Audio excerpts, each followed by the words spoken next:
Hello, আরও একটা নতুন সকাল, সঙ্গে আমার নতুন দিনের একটা গল্প। বেশ কয়েকটা দিন বাদে আবার রেগুলারলি ব্লগ পোস্ট করা শুরু করেছি। ঘুম থেকে উঠে সকাল সকাল একটু বারান্দা থেকে ঘুরে এলাম রান্নাঘরে। আজ আমার ছুটি।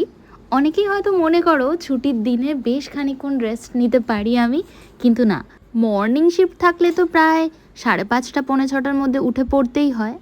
আর এই যে ছুটির দিনে ওই তাও ধরো 6:30 7টার মধ্যে উঠে পড়তেই হয়, কারণ অনমিত্র সকালবেলা হসপিটালে যায়।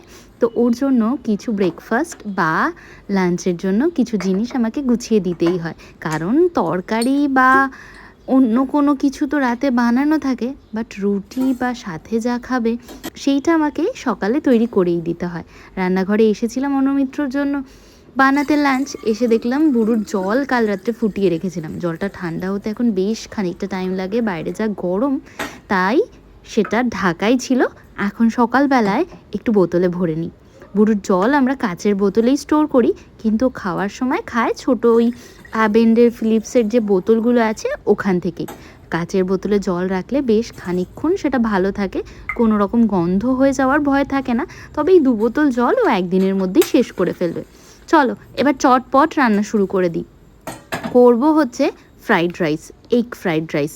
কী করে খুব সহজে সকাল সকাল এগ ফ্রাইড রাইস বানাচ্ছি সেটাই চলো তোমাদের সাথে শেয়ার করে নিই। কাল তো বৃহস্পতিবার ছিল, আমাদের ভেজ রান্না হয়েছিল পনির, মিক্স ভেজ দিয়ে পনির আর কি। সেইটাই একটু গরম করে নিই। এটা অলরেডি আমি কন্টেনারে তুলেই রেখেছিলাম ওর লাঞ্চের জন্য। আর তার সাথে যেহেতু একটু গ্রেভি বেশি, সেই কারণে ভাবলাম রুটি না করে আজকে ওকে একটু ফ্রাইড রাইস বানিয়ে দিই। তার একটা কারণ আছে, পরে দেখাচ্ছি। রাইসটা বানাতে বানাতে তোমাদের সাথে সেই গল্পটা করছি। প্রথমে বাটার দিয়ে দিলাম একটুখানি কড়াইতে, আর দেবো 2টো ডিম ভেঙে, কারণ একটা ডিম, এখন যা ডিমের সাইজ তাতে একটা ডিমে খুব একটা বেশি ভুজিয়া হয় না আর কি, ভুর্জি। তো একটা ডিম দিয়ে একটুখানি নাড়াচাড়া করে ওপর থেকে হালকা একটু অরিগানো ছড়িয়ে দেবো। এতে না ডিমের মধ্যে বেশ একটা সুন্দর ফ্লেভার অ্যাড হয়, আর ও খেতে বেশ পছন্দও করে। সাথে একটু কেটে নেব সামান্য কিছু সবজি, খুবই অল্প পরিমাণে। 1 টুকরো মতো গাজর, সেটাকে খুব ছোট ছোট করে কেটে কুচিয়ে নেব একটু।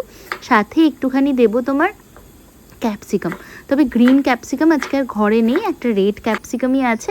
তো ওই রেড ক্যাপসিকামটা এখানে দেবো, ওই রেড বেল পেপারও বলতে পারো তোমরা। আর সাথে দেবো একটুখানি পেঁয়াজ কুচি। পেঁয়াজ কুচি দিলে না একটু রেস্টুরেন্ট স্টাইলের মতো যে ফ্রাইড রাইসটা হয় ওটা খেতে হবে। কিন্তু কেন বলছি দাঁড়াও দেখাবো তোমাদের। ব্যাস, কাটাকুটি কোচানো তো আমার হয়েই গেছে। এইটাকে না আর আমি 2টো কড়াই ইউজ করব না। ডিমটাকে একটুখানি সাইডে সরিয়ে রেখে এর মধ্যেই একটুখানি বাটার অ্যাড করে দিলাম। দিয়ে এর মধ্যে দিয়ে দেবো কয়েক টুকরো কাজু বাদাম। ও কাজু বাদাম খেতেও খুব পছন্দ করে, আর সাথে ছিল কয়েকটা।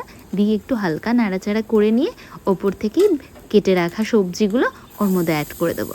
ভালো করে একটু এপাশ ওপাশ জাস্ট নেড়ে নেব, কারণ গাজরও তোমার কাঁচা খাওয়া যায়, ক্যাপসিকামও কাঁচা খাওয়া যায়, পেঁয়াজ তো খাওয়াই যায়। তাই খুব একটা বেশি ফ্রাই করব না, ক্রাঞ্চিনেসটা থাকলে খেতে টেস্টি লাগবে। এইবার ডিমের সাথে মিশিয়ে নিলাম, নিয়ে এপাশ ওপাশ করে এইবার হচ্ছে সেই মেন গল্প। কাল রাতে তো আমরা ভাত খেয়েছিলাম। বেসিক্যালি আমার ছুটি বা ইভিনিং থাকলে আমরা রাতে ভাতই খাই। তো লেফট ওভার এতটা ভাত রয়েই গিয়েছিল, তো ভাবলাম এইটা দিয়েই একটু ফ্রাইড রাইস মতো বানিয়ে দিই। ওই ভাত ভাজা বলে যেটাকে, হ্যাঁ ওইটাই, কিন্তু খেতে একদম ফ্রাইড রাইসের মতোই হবে, একদমই ভাত ভাজার মতো লাগবে না। কারণ এইভাবে করে একদিন তোমরা খেতে পারো, তাহলে বুঝতে পারবে কেন এতটা জোর দিয়ে বলছি। ওপর থেকে স্বাদ মতো একটু নুন আর একটু চিনি ছড়িয়ে দিয়ে নাড়াচাড়া করে নিলেই রেডি হয়ে যাবে আমার চট জলদি সকালের জন্য তৈরি করা একটা লাঞ্চ। এইবার ওর বক্সে আমি ঝটাপট ভরে দেব। দিয়ে একটুখানি ঠান্ডা করার দরকার ছিল, বাট মনে হয় হয়ে যাবে, ও যেতে যেতে খানিকটা ঠান্ডা হয়েই যাবে। ব্যাস, কন্টেনারে যতটুকু ধরে তার থেকে একটু বেশিই আমি ঠেসে টুসে ভরে দেওয়ার চেষ্টা করছি, কারণ এই যে খাবারটা সে খাবে, আর তার রাতের আগে কোনো রকম হেভি ফুড সে খাবে না। মাঝে এসে একটু চা কফি অথবা হালকা কিছু স্ন্যাক্স খেতে পারে। আর এই দিকে মাইক্রোতে দেয়া তোমার পনিরটাও প্রায় রেডি হয়ে গেছে। এইবার চট জলদি আমি কন্টেনারগুলো গুছিয়ে নিই, কারণ এর মাঝখানে আমি 2-1টা কাজ সেরে ফেলেছি, সেটা করতে গিয়ে বেশ খানিকটা দেরি হয়ে গেছে, আর খাবারটা ঠান্ডাও হয়ে গেছে।